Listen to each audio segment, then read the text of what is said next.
Assalamualaikum warahmatullahi wabarakatuh. Salam jumpa Sobat Geologi. Senang sekali saya Marlina Mustikaningsih dapat menjumpai Sobat Geologi semua dalam acara kesayangan kita, tentu saja Bincang Santai bersama Fakultas Teknik Geologi Universitas Padjadjaran, FTG Mencerdaskan Masyarakat.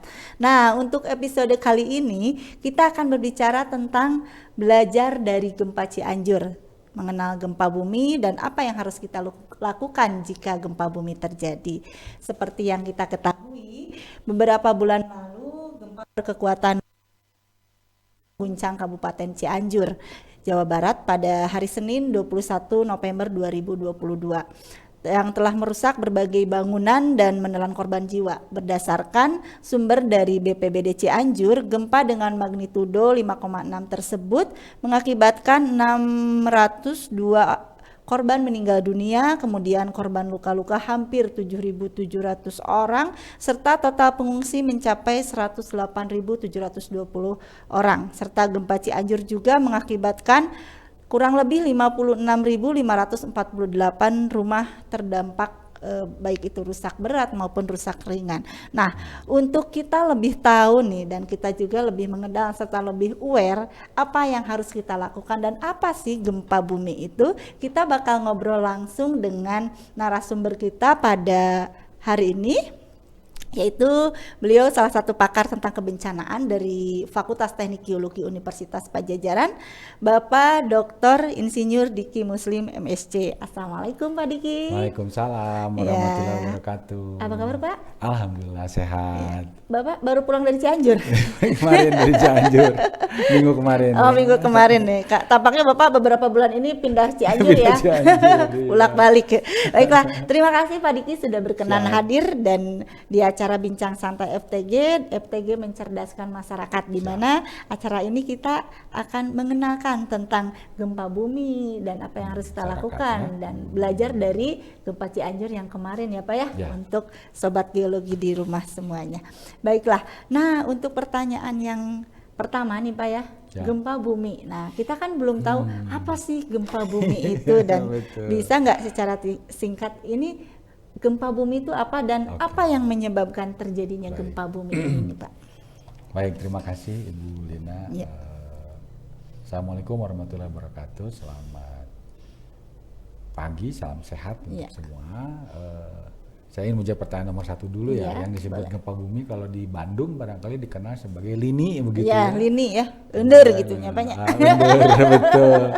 Atau lindu. Iya, lindu. Nah, gempa bumi ini adalah proses alam. Jadi ketika ada blok batuan yang saling berhimpitan dibatasi oleh sebuah bidang dan batuan ini menekan batuan yang sebelahnya. Nah, jadi berperan seperti pegas. Seperti per begitu ya. Nah, ketika tekanan ini mencapai puncaknya dari kekuatan material yang blok ini, maka dia kemudian melepaskan energinya. Nah, energi inilah yang kita rasakan sebagai getaran gempa. Kira-kira begitu untuk yang nomor 1. Untuk itunya ya. Jadi, nah berarti kan sudah dijelaskan ini bahwa terjadinya gempa bumi karena ada dorongan ya ada Pak dorongan, ya, dari material yang kami menyebutnya tekanan tektonik. Jadi tektonik ini yang menyebabkan material batuan yang 2 blok tadi itu melampaui batas kekuatannya. Lalu kemudian energinya kemudian dilepas karena nggak kuat dia. Jadilah terjadi getaran gitu ya Pak ya. Nah, apakah setiap guncangan itu selalu menyebabkan kerusakan atau memang ada misalnya hanya berupa getaran-getaran saja atau jadi, gitu Pak? Umat manusia membuat skala untuk bisa mengukur tekanan itu, kemudian mengukur juga getaran atau guncangan yang dihasilkannya. Nah, ada nilai-nilai tertentu yang katakanlah misalnya MMI, begitu ada magnitudo. Itu sebetulnya upaya kita untuk bisa melihat seberapa besar kekuatan dari energinya, kemudian dari situ dampaknya bagaimana. Sehingga kemarin juga dikenal ada magnitudo, ada MMI di sana. Untuk bisa melihat sebetulnya pergerakan getarannya itu kemana. Karena tidak semua wilayah kena akhirnya. Begitu. Nah, berarti kalau begitu orang suka bilang pusat gempa terjadi katanya gitu betul, ya Pak ya. betul. Nah, yang ingin saya tanyakan nih, apa sih yang dimaksud dengan pusat gempa? Nah, ya. itu Pak. Jadi kalau tadi ilustrasi dari dua blok batuan, ada tekanan, ya katakanlah seperti ini tekanannya, kemudian dia bergeser begitu. Nah, titik dari tekanan ini disebut sebagai hypocenter. Jadi berupa pusat memang. Kemudian di bagian atasnya di permukaan, ini permukaan bumi disebut epicenter. Nah, daerah hypocenter dengan epicenter ini berupa kolom sepanjang ini, itu tergantung bagaimana besarannya getaran. Daerah-daerah yang rusak itu ya biasanya di wilayah ini, di sekitar epicenter itu. Gitu ya Pak Itu ya. titik pusat gempa. Titik pusat gempa. Nah, kalau kita langsung bergeser ke Cianjur nih Pak ya. Kan kita melihat Bapak kan udah lihat langsung ke sana, mungkin juga udah melakukan analisis ya beberapa bulan sekarang. Nah, sebetulnya daerah manakah pusat gempa terjadinya di Cianjur itu di daerah mana nih Pak? Ya. Pada saat tanggal 21 November jam 13.21 waktu itu terjadi gempa.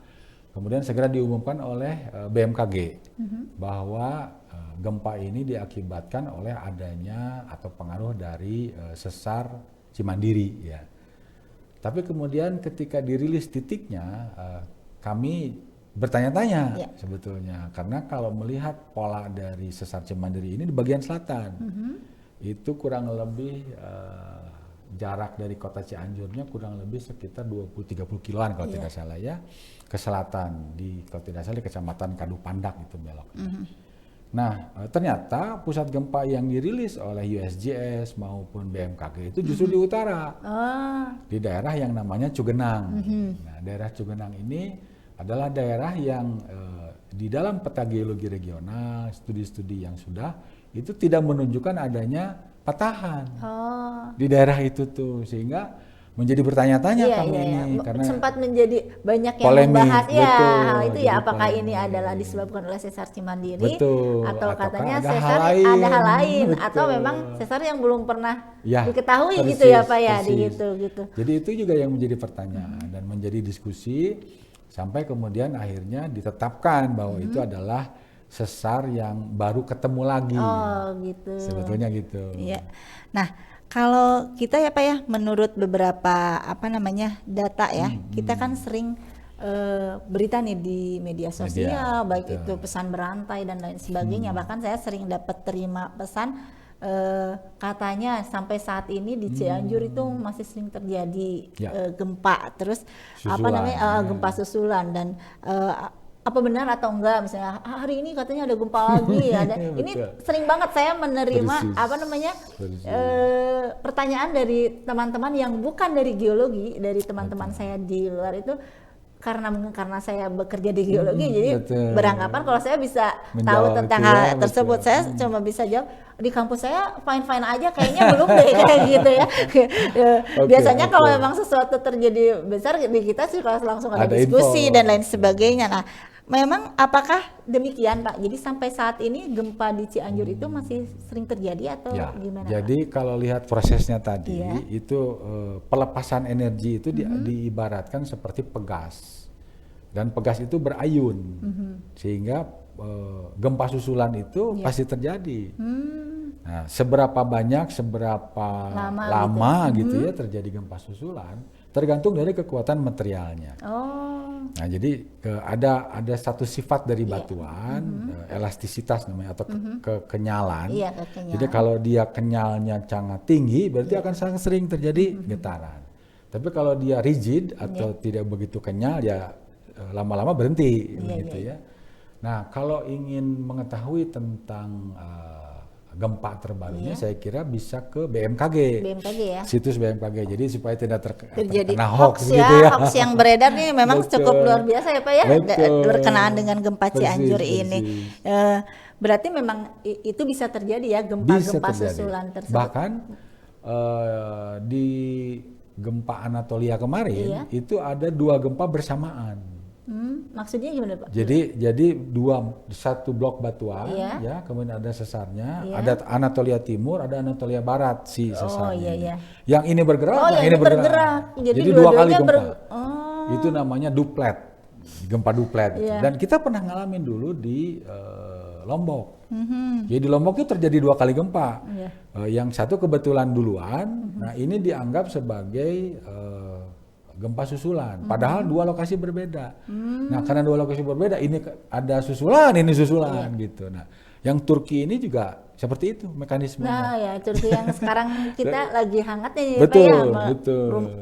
Korbannya ribuan ya. Ribuan kalau Turki. Nah, kalau berbicara tentang tsunami ya Pak ya, kita selalu mendengar ada peringatan dini. Misalnya jika tidak akan terjadi tsunami, terjadi tsunami. Nah, apakah pada kasus gempa bumi ini ada tanda-tanda nggak Pak jika di daerah tersebut akan terjadi gempa misalnya gitu? Ada tidak itu? Jadi sepanjang pengetahuan umat manusia begitu ya mengenai prediksi gempa, sampai saat ini negara-negara maju sekelas Jepang dan Amerika itu tidak bisa. Jadi kita tidak bisa menandai kapan akan ada gempa. Tapi kita bisa meminimalisir atau bahasa umumnya mitigasi, mengurangi risikonya. Mengurangi risiko. Jadi meminimalisir dampak sehingga kita bisa lebih nyaman, lebih selamat lah gitu ya. Nah, tapi memprediksi gempanya ada beberapa kasus ya kejadian yang tanda-tandanya muncul tapi hanya beberapa menit sebelumnya. Jadi dulu ada kawan-kawan di Kobe mereka meneliti tentang namanya sinar gamma. Nah kebetulan ada satu sesar, ada bidang sesar yang terkena gempa di Kobe tahun 1995 itu 17 Januari. Ada sensor kebetulan di Universitas Kobe itu. Dan pada saat mungkin sekitar setengah jam lah 30 menitan sebelum gempa, ternyata salah satu sensor menangkap sinar gammanya itu naik gitu. Tapi sudah itu tidak bisa apa-apa kita kan terlalu pendek ya. Setelah kemudian dipelajari, termasuk ada juga mahasiswa Jepang yang sekolah di Unpad pada saat itu mempelajari dari sesar-sesar ini sebetulnya keluarnya seperti apa. Itu sinar gamma namanya. Nah, kemudian juga ada dari gas radon. Jadi ada sejumlah gas di alam yang sebetulnya bisa dideteksi menjadi penanda gitu ya. Cuman memang tidak bisa apa-apa kita karena sudah setengah jam lagi, 10 menit lagi gitu dari pengalaman itu. Nah, belajar dari Cianjur ya Pak ya, kan memang ada pusat gempa, berarti di sini yang rusak parah gitu ya Pak. Tetapi nggak apa-apa ya Pak ya, karena sebagai masyarakat awam mungkin saya juga kadang suka belum paham gitu ya Pak ya. Di sini terjadi gempa misalnya ya Pak ya, tapi di sebelahnya tidak mengalami kerusakan, tapi justru beberapa kilometer dari situ gitu ada daerah yang rusak juga. Nah itu kenapa bisa terjadi? Ini nyambung dengan pertanyaan tadi sebetulnya mengenai mengurangi risiko. Jadi kasus yang Cianjur ini pertama tidak ada catatan pendek bahwa di situ pernah gempa besar. Ternyata catatannya 143 tahun yang lalu di situ ada gempa besar. Kemudian terkubur oleh letusan gunung api sehingga kita juga tidak memperkirakan ada sesar yang aktif di situ menyebabkan gempa. Nah, kenapa daerah tertentu karena yang lain tidak? Sebetulnya dari mekanisme tadi itu yang memperlihatkan adanya garis bidang. Jadi ketika energi yang dilepas kemudian menjalar, nah penjalaran paling besar itu pada bidang itu. Jadi di garis itu. Di garis itu yang mungkin berbahaya. Bisa saja itu. di sebelahnya tidak tidak ada retakan karena tidak ada gitu. Sehingga bisa kita petakan daerah-daerah yang rusak itulah sebetulnya daerah yang garis sesar itu.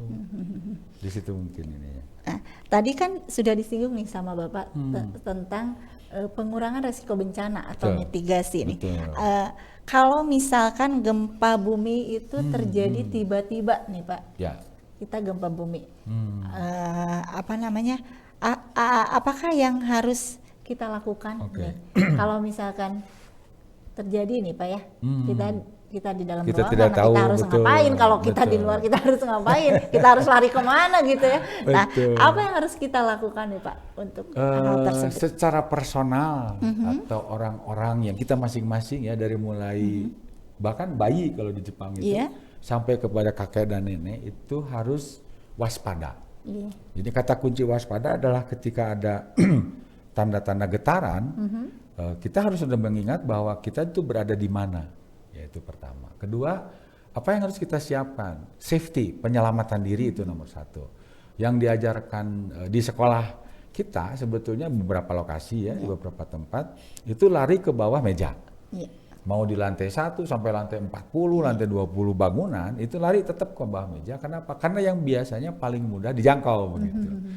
Ketiga, ada yang memang agak susah yang disebut void. Jadi ruang kosong antara dinding tembok misalnya ya. Kemudian di sini ada lemari misalnya begitu, yang voidnya itu segitiga, berbentuk segitiga, sehingga ketika dia runtuh pun dia tidak akan kena. Jadi itu catatan. Tapi jangan lemarinya lemari piring. Kalau lemarinya harus solid. Kalau lemari piring kita kena malah justru. Kalau kita rak piring persis. Atau di belakang sofa. Jadi untuk menghindari kepala dan badan tertimpa bangunan sebenarnya itu kuncinya. Tampaknya nanti kita harus bikin sesi khusus tentang penyelamatan di dalam gedung nih Pak ya. Seperti yang sudah Bapak sebutkan. Ya, di dalam rumah, di dalam gedung, apa yang harus kita lakukan jika terjadi getaran. Dan karena ini selalu ada, karena katanya kita berada di kawasan potensinya ada, jadi kita juga harus siap tentang hal itu ya Pak ya. Nah, kalau misalkan terjadi gempa nih Pak, waktu aman kita, misalnya kita sudah terjebak nih ya Pak ya, waktu aman kita keluar atau kita dari bangunan menjauhi, ya, atau menjauhi kita ya. Itu biasanya tergantung dari lokasi kita sebetulnya. Jadi kalau misalnya ada gempa terasa besar, maka kita harus waspada dulu kan yang tadi ya. Kemudian melihat di mana kita bisa menyelamatkan diri lokasinya. Kemudian saya pikir waktu kurang lebih lah sekitar 1 sampai 5 menitan. Rata-rata secara statistik itu adalah periode awal ketika terjadi rilis. Nah, tergantung juga jenis gempanya. Jadi ada gempa, kalau tadi bidang tadi itu ya saya kembalikan. Ada bidang yang menyebabkan si blok batuan itu bergerak vertikal, sehingga tidak aneh sejumlah rumah di Cianjur yang sekarang ini juga kalau bahasa Perancisnya ngancul begitu, karena dia lewat ke atas, tekanan deformasinya itu vertikal. Tapi ada juga yang bergeser begini. Nah, yang vertikal dan bergeser ini berbeda cara mitigasinya. Tapi intinya adalah bahwa begitu ada getaran, kita bersembunyi atau melindungi diri begitu ya. Tunggulah 1 sampai 5 menit, nah, baru kita bisa keluar.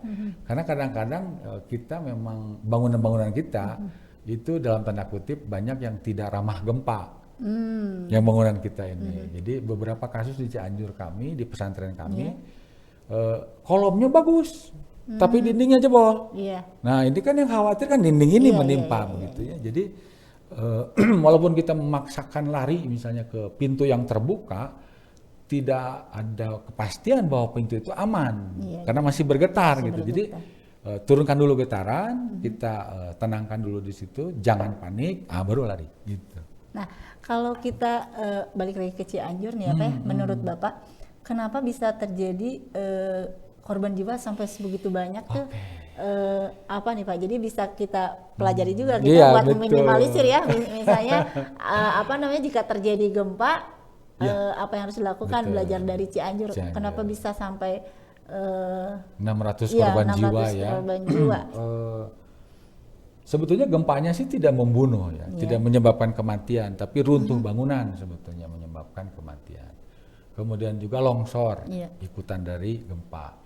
Nah, apa yang harus kita lakukan belajar dari sana? Pertama kita lihat sekeliling kita dulu, rumah, bangunan, fasilitas umum, fasilitas sosial, sudah ramah gempa atau tidak? Nah, yang disebut ramah gempa itu ada aturannya memang, dan biasanya sih menurut pandangan orang mahal. Tapi kami kemarin pengalaman di lapangan, sebetulnya tidak mahal, kreativitas. Jadi seperti tadi kolom-kolom bangunan, memang tidak bisa kita sekarang kerjakan ya, tapi mereka yang sedang membangun, cobalah cari informasi tentang rumah ramah gempa gitu kira-kira ya. Nah, supaya apa? Ketika terjadi gempa, kita paling tidak bisa menyelamatkan diri. Kemudian bangunan, walaupun misalnya kita tidak bangun dengan rumah ramah gempa, tapi menyimpan peralatan, perabotan itu juga harus mengikuti kaidah itu. Jadi tidak sembarangan gitu kita nyimpan ada TV besar taruh aja di dinding gitu, tidak sebetulnya Lumayan ada. ya. Berarti memang banyak banget yang harus kita Betul, apa namanya persis. kita edukasi Kita ya betul. tentang bagaimana kita meminimalisir Persis. dampak buruk dari jika terjadi gempa ya Pak ya, belajar Betul. dari Cianjur. Nih Pak, kita mungkin bisa ngasih edukasi sedikit nih Bapak. Jika terjadi gempa di luar ruangan nih, tadi Bapak udah Oke, cerita di dalam di dalam ruangan ya kita ruangan, bisa sembunyi iya. di antara dua sisi apa namanya tembok Dinding, dan ya, dinding, betul, ya, kemudian betul. apa lemari dan dinding, kemudian Betul, kita bisa bawah di bawah meja, kolong meja. betul. Jika kita terjadi di luar nih Oke. Pak, kita kan apakah kita yang harus kita hindari itu pohon tinggi atau misalnya tiang Betul, listrik ya, atau betul. apa gitu kan yang kita apa kita jongkok menutupi kepala dan lain sebagainya nih, ada tipsnya nggak Pak? Jadi untuk kasus Cianjur kemarin beberapa lokasi itu diikuti longsor. Nah, ada hal-hal berbahaya diikuti longsor itu karena di daerah curam. Oh iya. Jadi selama kita berada di daerah datar sebetulnya aman. Ya, jadi carilah daerah datar gitu lah kira-kira. Cari lapang berarti Cari ya, Pak lapang. ya? Walaupun ada juga Iya, kasus iya, lain ya. iya. Tapi cari lapang yang tidak ada dinding alami atau jauh dari dinding alami yang kira-kira berair. Jadi itu katakan misalnya ada dinding ya, Iya, iya. kemudian ada jalan Iya, begitu ini ada lapang. Jangan di jalan ke dekat Iya. dinding tapi di lapang. Iya, iya, iya. Nah, beberapa kejadian gempa ini ada penandanya berupa air yang menyebabkan longsor. Apalagi kalau sedang hujan ya. Nah, yang lapang juga tidak semuanya aman sebetulnya. Iya. Di kasusnya gempa Palu itu ada satu masjid di depannya ada sudah dirancang sebagai tempat evakuasi. Begitu gempa, orang-orang lari ke tempat evakuasi Iya, ini. yang sudah ditunjukkan. Yang sudah maksudnya, ditunjukkan, sudah didesain Iya, gitu. iya. Likuifaksi di situ. Jadi sampai orang masuk semua, Oh, bangunan. justru di masuk. situ ke bawah Justru ya. ke bawah, meninggal semua di situ. Iya. Masjidnya malah runtuh, tapi Iya. tidak terjemah Iya, likuifaksi. iya, iya, iya. Itu kira-kira kalau Jadi makanya harus memang harus waspada. ya. menentukan titik aman juga memang diperlukan. Harus ilmu, ada ya, pengetahuan diperlukan di situ. dulu penelitian sebelumnya ya Pak Oh, ya. iya. Di mana menentukan titik aman. Persis. Jangan sampai malah di situ. Justru jadi di situ. Garisnya lewat situ ya Pak ya. Garisnya lewat situ Garisnya justru. lewat situ malah di situ yang Betul, tergoncang yang jadi gitu ya Pak ya. tergoncang. Nah, apa nih Pak yang harus kita lakukan ketika gempa itu terjadi ya Pak ya, dan setelah terjadi ini, Oke. ketika gempa itu setelah terjadi pemulihan mungkin apa Ya, dulu nih pasca kita tuh bencana ya ya. ini kita apa dulu sih yang harus kita perhatikan gitu ya Pak ya. baik, ya. Biasanya kan orang kalau sudah di panik bingung ya Pak ya, nangis Betul. dulu apa Nah, iya. lari dulu. Nangis dan lari itu kan dua hal berbeda. Iya ya, dong. gitu. Apa nangis dulu apa lari dulu atau Panik memang misalnya, panik atau ya. bagaimana nih Pak? Jadi pengalaman kemarin kebetulan di pesantren Iya, kami kalau itu lihat dari Cianjur sedang ya. sekolah Iya. ya waktu itu, kemudian ada beberapa jaringan pesantren kami juga runtuh karena sedang pengajian setengah 2 siang. Iya. Ya. Nah, rumah-rumah juga ada yang runtuh, banyak sekali yang runtuh. Apa yang harus kita lakukan ya? Pertama tadi jangan panik, ya, tidak berteriak-teriak begitu, iya. waspada di situ dilihat. Menghindari titik-titik yang membahayakan. Misalnya sedang ada di bangunan, hindari bangunan, jauhi. Kemudian lari ke tempat yang datar lah, secara umum aman dulu di situ. Nah, kemudian juga lihat sekeliling, apakah kita bisa menolong orang Iya. atau kita harus ditolong orang Iya, kan iya, begitu ya. Jadi tergantung kesiapan secara pribadi begitu. Dalam beberapa kasus memang ada yang berjiwa korsanya tinggi, Iya, jadi iya, nggak bisa diam dia melihat iya, orang iya. lain, tapi akhirnya jadi kena di situ. Iya. Itu juga salah satu yang harus diwaspadai tadi, kewaspadaan itu. Tapi yang lebih pokok kalau menurut saya adalah komunitas. Jadi pentingnya mengajak komunitas, sobat-sobat geologi ini. Komunitas itu tidak yang susah-susah sebenarnya. Iya, iya. Misalnya RT, Iya, iya, iya. Karang Taruna Iya, gitu betul, ya. betul. Dari Di pengalaman tingkat Cianjur kecil kemarin, dulu ya, persis. belajar dari Cianjur Persis, ya. misalnya ada satu kelompok rumah di dusun gitu iya, ya. iya, Nah, iya. itu di situ. Memahami dulu ini lokasi kita ini misalnya dekat tebing. Iya. Atau ada ada sungai yang Iya. berbelok tiba-tiba, itu kan ciri sesat. Itu yang harus diwaspadai di komunitas ini dulu. kalau menurut saya. Berarti harus ada berperan beberapa, mau itu pemerintah, Persis. universitas dan lain Persis. sebagainya ya, Betul. untuk memberikan edukasi kepada masyarakat Persis. di level terkecil gitu ya Pak ya. Terendah. Iya, misalnya kayak di Karang Taruna tidak hanya tentang kelembagaan, mereka Betul, juga harus paham mereka betul. tinggal di mana dan Di dalam apa. ilmu kebencanaan itu ada namanya pentahelix, pemangku kepentingan 5 pilar.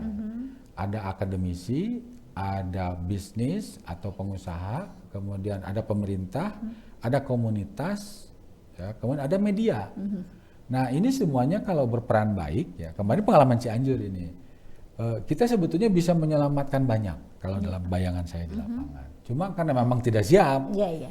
Dari 5 ini ya, yang banyak bergerak itu yang merasakan itu di komunitas sebetulnya. Nah ini komunitas ini yang kecil-kecil, sekolah misalnya ya. Jadi memang perlu ya. Perlu, persis. Misalnya dari tingkat SD mereka juga udah kenal jika terjadi gempa seperti apa gitu ya. Betul. Harus dikenalkan. Gitu Dikenalkan. Bahkan orang tuanya juga harus tahu. Iya. Ya. Dan saya pikir sekarang zamannya sudah zaman digital sebetulnya. Jadi ada banyak bahan yang bisa dipelajari lah bersama, diambil. Nah sesudah itu dipraktekkan dengan komunitas itu. Karena kalau kita berkaca dari Cianjur, kita ilustrasikan gunung Gede Pangrango itu kan katakanlah berbentuk kerucut gitu ya. Iya. Kemudian ini di bagian selatannya sedikit di Cugenang itu ada gempa. Iya. Kan baru Cugenang yang kita tahu. Iya. Apakah yang lain tidak? Nah itu kan jadi pertanyaan. Betul. Mungkin ini ratusan tahun yang lalu, 200-300 tahun yang lalu, mungkin sebetulnya ada.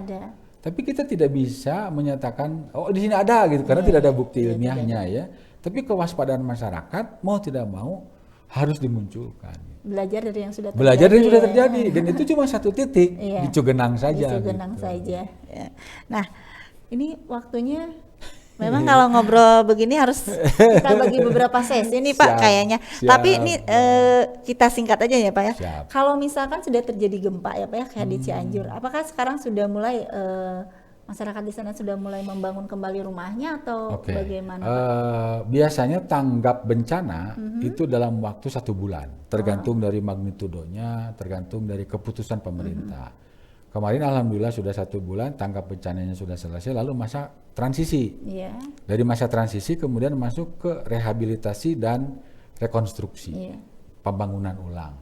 Tapi pembangunan ulang ini ada aturan dengan catatan membangun lebih baik.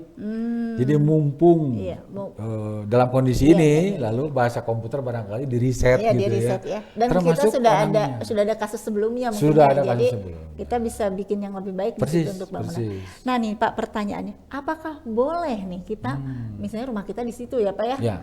Kita membangun kembali di situ gitu. Bukan berarti kita mendekati bencana nih. Apakah memang masih bisa nggak kita membangun kembali rumah kita di tempat yang sama, misalnya di tanah kita yang sama gitu Pak? Baik. Berdasarkan aturan yang baru diimplementasikan setelah gempa Palu kemarin, ada yang namanya zona sempadan sesar. Jadi bagian sebuah sesar yang tadi bidang tadi itu, garis tadi itu, radius 200 meter sampai 300 meter itu tidak boleh dibangun katanya. Sehingga mereka yang bertinggal di situ kemudian disiapkan hunian tetap oleh pemerintah. Tapi yang di luar itu sebetulnya ya bisa dibangun ulang. Boleh dibangun ulang selama dia tidak membahayakan. Karena gempanya itu nanti akan berulang gempanya. Jadi kalau misalnya dibangun lebih baik, kalau ada gempa kembali itu lebih aman. Gitu. Jadi diperbolehkan untuk bisa dibangun ulang. Terima kasih Pak Diki informasinya.